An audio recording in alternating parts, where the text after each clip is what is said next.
So நல்ல வேலை கற்றுக்கிட்ட பெயிண்டர் கூட மிஸ்டேக் பண்ணக்கூடிய ஒரு விஷயம்னா கண்டிப்பாக அது பேர்ல தான். வீடியோ கொஞ்சம் லென்த்தாக தான் போகும், அதனால வெயிட் பண்ணி கரெக்டாக பாருங்க. கண்டிப்பாக உங்களுக்கு ரொம்ப யூஸ்ஃபுல்லான ஒரு தகவலாக இருக்கும். Okay, Maruti shift new model accident ஆகி வந்த வண்டியில் பெயிண்டிங் டச்சப் பண்ணுறேன். எப்படின்னு பாருங்க. இந்த பேர்ல மட்டும் பார்த்தீங்கன்னா டச்சப் பண்ணுறதுல நிறைய பேர் டவுட் இருக்கு.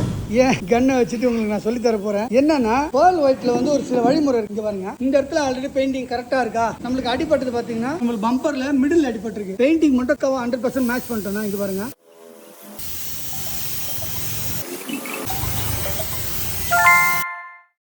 இப்போ உங்களுக்கு பார்த்தா தெரியும், இங்க பாருங்க பெயிண்ட் பண்ணிருக்கேன். எங்கேயாவது வித்தியாசம் தெரியுதா?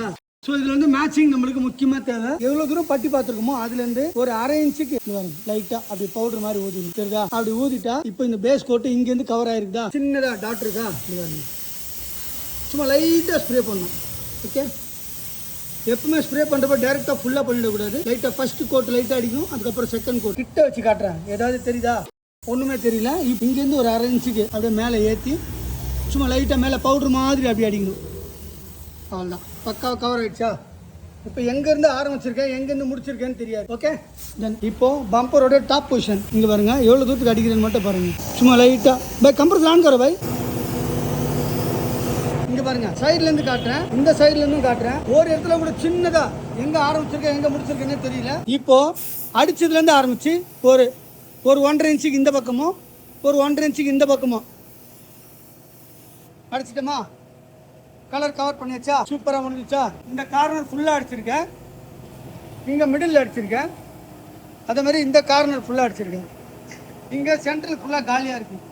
இப்போ என்ன பண்ணணும்னா நல்லா தின்னாக்கிட்டு இப்போ மேலே அடிக்க போகிறேன். பாருங்கள், பட்டி பார்த்த இடத்துல கவர் பண்ணுறதுக்கு லைட்டாக ஒரு கொஞ்சமான திக்னஸில் வச்சு அப்படியே அடிச்சிருக்கேன். இப்போ இதே பெயிண்ட்டை இன்னும் கொஞ்சம் தின்னர் மிக்ஸ் பண்ணி தின்னாக வச்சு ஃபுல்லாக ஒரு கோட்டை அடிச்சிடணும். ஆனால் பம்பரில் அது தேவையான்னு கேட்டால் தேவையில்லை. பம்பரில் நெக்ஸ்ட் என்ன பண்ணுறேன் அப்படின்றத சொல்கிறேன் வாங்க.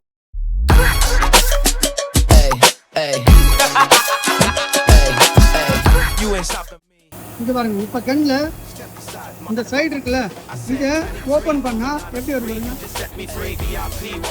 நல்லா அகலமா வரும். இந்த 4 விரல் நிமிஷம் எப்படி இருக்கு அந்த மாதிரி அகலமா வரும். இப்போ நம்ம லைட்டா மேல ஸ்ப்ரே பண்ணுவோம்.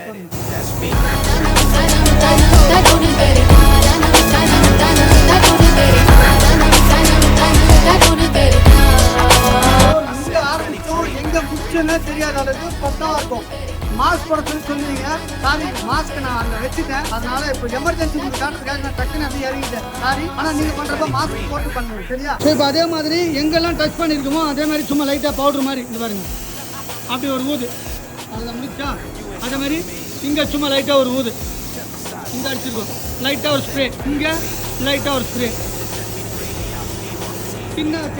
இப்போ நம்ம பேஸ் கோட்டு, அதாவது பேர்லுக்கு உண்டான பேஸ் கோட் அடிச்சதுல எங்க அடிச்சுனே தெரியாது, அந்த அளவுக்கு பக்காவா பண்ணிட்டோம். இப்போ பேர்ல் அடிக்கிறதுக்கு முன்னாடி அடிச்ச பெயிண்ட் ட்ரை ஆகணும். அட்லீஸ்ட் ஒரு 15 மினிட்ஸ் அதுக்கு டைம் கொடுக்கணும். இது ட்ரை ஆச்சுன்னா அதுக்கப்புறமா பேர்ல் அடிக்கிறப்போ இன்னும் சூப்பரா இருக்கும். பேர்ல் அடிச்சு முடிச்சு ஒரு 15 மினிட்ஸ் டைம் கழிச்சுட்டு அதுக்கப்புறம் கிளியர் அடிக்கிறோம்னா இன்னும் பக்காவா இருக்கும். இந்த மாதிரி பெயிண்டிங் பண்றதுக்கு யாருன்னா உங்களுக்கு சொல்லி தந்திருக்காங்களா? ஏன்னா இதுக்கு இன்ஸ்டியூட் போகணும், அங்க போய் கத்துக்கணும். இதுக்கு முன்னாடி நிறைய ப்ராசஸ் இருக்கு. பட் இருந்தாலும் பெயிண்ட பேர்ல் பண்றப்போ இங்க பாருங்க, இந்த மாதிரி சாலிட் கலர் இருக்குல்ல, இது வந்து சாலிட் கலர் ரெட் பெயிண்ட் பண்ணிருக்கோம். இந்த லேட்டஸ்ட் ரெட், ஓல்டு மாடல் வண்டிக்கு லேட்டஸ்ட் ரெட் பண்ணிருக்கோம். இப்போ நம்ம அந்த மாதிரி சாலிட் கலர் பண்றோம்னா ஓரளவுக்கு ப்ராசஸ் ஈஸி தான். பட் பேர்ல் இருக்குல்ல, இருக்குதுலே ரொம்ப மோசம். நல்லா வேலை கத்துக்கிட்ட பெயிண்டர் கூட மிஸ்டேக் பண்ணக்கூடிய ஒரு விஷயம்னா கண்டிப்பா அது பேர்ல தான். பேர்ல் ரொம்ப ரொம்ப உஷாரா கரெக்டா பொறுமையா கரெக்டா பண்ணணும். அப்பதான் ஒரிஜினலா எப்படி இருக்குமோ அந்த அளவுக்கு இருக்கும். ஸ்டெப் பை ஸ்டெப்பா காட்டிக்கிட்டே வரேன், உங்களுக்கு சொல்லணும்னு தோணுது, அதனால சொல்றேன். கண்டிப்பா இந்த வீடியோ ஒரு 6-7 நிமிஷம் கூட இருக்க வாய்ப்பு இருக்கு. நீங்க பொறுமையா காத்திருந்து பாருங்க இதோட பினிஷிங் எந்த அளவுக்கு கொடுக்குறேன்னு. இப்போ டைம் என்ன தெரியுமா?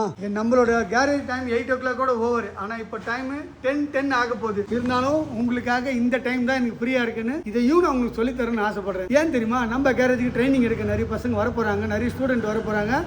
நிறைய ஸ்டூடெண்ட் மட்டும் இல்லாமல் ஃபேமிலி மேன் கூட பார்த்தீங்கன்னா உங்க செய்கிற வேலைலாம் நீங்கள் பண்ணுற வேலை ஒன்று ரொம்ப பிடிக்கும், அதனால அதை கற்றுக்கணும்னு ரொம்ப ஆசை இருக்குன்றாங்க. அந்த ஆசையை நிறைவேற்ற விதமாக ஒரு விஷயத்தையும் பார்த்து பண்ணி உங்களுக்கு சொல்லுவோம். ஓகேவா? யூடியூப்ல வீடியோ போகிற மாதிரி லென்த்தாக தான் இருக்கும், பரவாயில்ல, பார்த்து என்ஜாய் பண்ணுங்க. இந்த ப்ராசஸ் கண்டிப்பாக ஒரு நல்ல வேலை தெரிஞ்ச பெயிண்டரே பார்த்தா கூட விஎஸ்கே கலக்குறீங்க அப்படின்னு சொல்கிற அளவுக்கு இருக்கும். வாங்க, நீ ஒன்று கற்றுக்கலாம். ஓகேவா? நேரம் காலம் பார்க்காம உழைக்கிறதுல விஎஸ்கே அடிச்சுக்க ஆளே கிடையாது. கண்டிப்பாக நானே அதை சொல்லுவேன், மற்றவங்க சொல்கிற அளவுக்கு வெயிட் பண்ண அவசியம் இல்லை. ஒருத்தர் கமெண்ட் பண்றாரு. இந்த ஆளுக்கு ஒண்ணுமே தெரியாது, இருந்தாலும் நம்பி போவாதீங்கன்னு. என்னை பத்தி தெரிஞ்சவன் பேசு, தெரியாதவன் போயிட்டே இருக்கு. கமெண்ட் பண்ணுங்க. நான் எதுக்காக கேட்கறேன், நான் செய்யற விஷயம்லாம் நீங்களும் தெரிஞ்சுக்கணும்னா கமெண்ட் பண்ணுங்க. அதனால மற்றவங்களுக்கு தெரிய வரும்னு சொல்றேனே தவிர, நீங்க கமெண்ட் பண்றப்ப எனக்கு இன்னும் சந்தோஷமா இருக்கும். மேற்கொண்டு நான் உங்களுக்கு எனக்கு தெரிஞ்சதை ஷேர் பண்றேன்னு சொல்றேனே தவிர, நான் தான் கிங், எனக்கு தெரியாது எதுவுமே நான் எப்பவுமே சொன்னதே கிடையாது. ஆனா எனக்கு தெரியாதுன்னு சொன்ன எனக்கு கோவம் வரும்ல. நான் ஒரு 20 வருஷத்துக்கு முன்னாடியே எல்லா வேலையும் ஓரளவு கத்துக்கிட்டேன். 20 வருஷமா கேரேஜ் வச்சிருக்கேன். ஸ்டெப் பை ஸ்டெப்பா கண்டிப்பா எனக்கும் ஒரு 25% இந்த ஆட்டோமொபைல் பத்தி தெரியும்ல. எதுக்கு இப்படி கேவலமா பேசணும்? மக்களே, நெக்ஸ்ட் ஸ்டெப்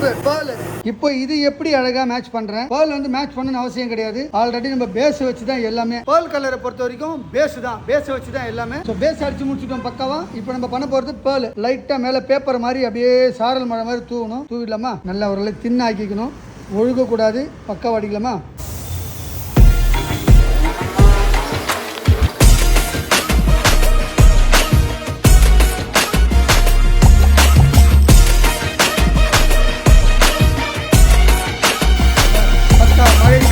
முடிச்சாச்சா? இப்போ 15 மினிட்ஸ் வெயிட் பண்ணோம். அடுத்து நம்ம கிளியர் அடிச்சதுக்கு அப்புறம் தாறுமாறா இருக்கும். எப்படி இருக்குன்னு காட்டுறேன் வாங்க. பேர்ல் அடிச்சிருக்கேன், ஆனால் அடிச்ச மாதிரியே உங்களுக்கு தெரியாது. நான் பார்க்க மட்டும் கொஞ்சம் கிளிட்டரிங், கொஞ்சம் லைட்டாக தான் தெரியும், அந்த அளவுக்கு தெரியாது. இது எப்போ பக்காவா தெரிய வரும் அப்படின்னா, நம்ம கிளியர் அடிச்சாதான் தெரியும். எல்லாம் ஒரே மாதிரி இருக்கா. ஆனால் பேஸ் கோட்டு மறைஞ்சிரும். பேஸ் கோட்டு மறைஞ்சதுக்கு அப்புறம் நம்ம இந்த மாதிரி பண்ணிருக்கோம். பேர்ல் அடிச்சதுக்கு அப்புறம் பேஸ் கோட்டு மறைஞ்சிருக்கா. இப்போ சூப்பராக இருக்கா. கிளியர் அடிச்சதுக்கு அப்புறம் எப்படி இருக்குன்னு காட்டுறேன். ஸ்டடியோ மக்களே, முக்கியமான கட்டம் கிளியர். இது அடிச்சதுக்கு அப்புறம் தான் இது எந்த அளவுக்கு ரிசல்ட் இருக்குன்னு தெரியும். பாப்போமா? எல்லாரும் கன்னு என்ன இவ்வளவு அழுக்கா இருக்குன்னு கேட்பாங்க. கன்னு அழுக்கா இருக்குது மேட்ரு கிடையாது. அடிச்ச பெயிண்ட் அழகா இருக்குதான் தான் விஷயம். சரியா? வாங்க, இதை வச்சு எடை போடக்கூடாது. நம்ம வேலை முடிச்சதுக்கு அப்புறம் இதை வச்சு தான் எடை போடணும். வாங்க, இப்போ நான் மாஸ்க்கு வந்துட்டேன். கிளியர் அடிக்கிறப்ப மாஸ்க் இல்லை, ரொம்ப கஷ்டம். அதனால இது மட்டும் கரெக்டாக போட்டுருவோம்.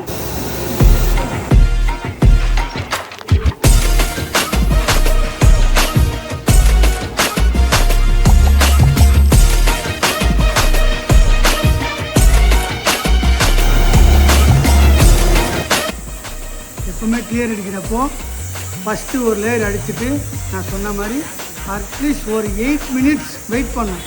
ஏன்னா அந்த ஃபஸ்ட்டு லேயர் ட்ரை ஆனால் தான், அதாவது ரொம்ப ட்ரை ஆகக்கூடாது, ஒரு 25% ட்ரை ஆகிடும். அடுத்து நம்ம அடிக்கக்கூடிய பெயிண்ட், அதாவது அடுத்து அடிக்கக்கூடிய கிளியர் பார்த்தீங்கன்னா அப்படியே அந்த ட்ராப் ஆகுது பார்த்தீங்கன்னா, அந்த ஒழுகுன மாதிரி சொல்கிறாங்களே, அந்த பிரச்சனை வராமல் இருக்கணும். அதே மாதிரி நம்ம அடிக்கிற கிளியர் நல்லா டைட்டாக மேலே ஏறணும். அதாவது சம் ஏறணும். எம்எம்ல ஏறாது, சம் தவு ஏறணும். அந்த அளவுக்கு ஏறணும்னா கொஞ்சம் ட்ரை பண்ணி அடித்தா தான் நல்லாயிருக்கும். இப்போ ஃபஸ்ட் லேயர் அடித்து முடிச்சுட்டேன், எங்கேயுமே ஓவர் லேயர் ஆகலை.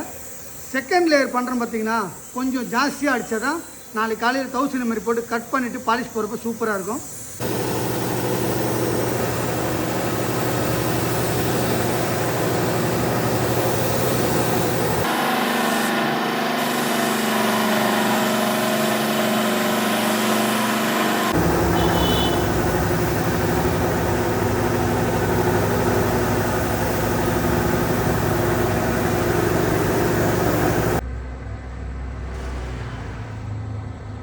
மக்களே, ஃபினிஷிங் பக்கா முடிச்சாச்சு. எந்த அளவுக்கு இருக்கு? கிளியர் அடிச்சதுக்கு அப்புறம் சும்மா அப்படியே தக்க நின்றுதா மாளிகை. இவர் பானட்டோட ஃபினிஷிங் எந்த அளவுக்கு சூப்பராக இருக்குது. நாட் ஒன்லி பானட், பம்பரும் பார்த்தீங்கன்னா அந்தளவுக்கு சூப்பராக பண்ணி முடிச்சிட்டோம். ஸோ அந்த பேர்ல் பெயிண்ட் பண்ணுறதுல பார்த்தீங்கன்னா நிறைய பேருக்கு நிறைய டவுட் இருக்குது. நிறைய பேருக்கு தெரியாததெல்லாம் ஒன்றும் இல்லை. தெரியாதது புதுசாக ஒன்றும் சொல்லி கொடுத்துடல. எல்லோரும் இந்த பேர்ல் பெயிண்ட் அடித்தா ரொம்ப கஷ்டம் அப்படி இப்படின்னு சொல்லுவாங்க. பட் இருந்தாலும் அதுக்குண்டான ப்ராசஸை கரெக்டாக பண்ணால் எல்லாமே ஈஸி தான். தெரியாததை தெரிஞ்சுப்போம், தெரிஞ்ச விஷயத்தை பகிர்ந்துப்போம். தெரிஞ்ச விஷயத்தை கரெக்டாக முறையாக செஞ்சேன்னா எந்த விஷயமும் கண்டிப்பாக நல்லா தான் இருக்கும். இந்த மாதிரி எனக்கு தெரிஞ்ச விஷயத்தெல்லாம் உங்களுக்கு அடிக்கடி சொல்கிறது முக்கிய காரணம் என்ன சொல்லுங்கள்? நிறைய பேர் பெயிண்டிங்கில் நிறைய டவுட் இருக்குது. இந்த பெயிண்ட் பண்ணுறப்போ பெயிண்ட் என்ன குவாலிட்டி யூஸ் பண்ணுவீங்க, தின்னர் என்ன குவாலிட்டி யூஸ் பண்ணுவீங்க, பெயிண்ட் எத்தனை லேயர் அடிப்பீங்க, பெயிண்ட் அடித்து முடிச்சதுக்கப்புறம் என்ன தின்னர் மிக்ஸ் பண்ணுவீங்க, எந்த மாதிரியான கிளியர் யூஸ் பண்ணுவீங்க, நிறைய டவுட் இருக்குது. அதெல்லாம் நேரடியாக வரப்போ நான் சொல்கிறேன்.